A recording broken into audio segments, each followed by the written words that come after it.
Welcome back. In this tutorial, I'll show you how to use the Delete tool in Inventor Fusion. First, we select a face to delete, and let's click on the Delete tool. Okay, let's undo that delete. Of course, I can do the same thing from the content-sensitive menu, right-click and select Delete.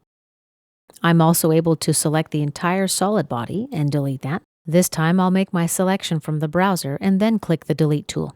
And let's undo that. The same option's also available if you right-click on the node. Scroll down and select Delete. As well, I can delete segments of the geometry. Let's undo that delete. And let me create a rectangle now.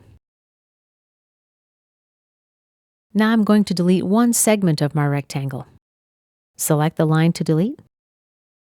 Now click the Delete tool. We've got the same option if we right-click on the entity. The content-sensitive menu does give us a delete option.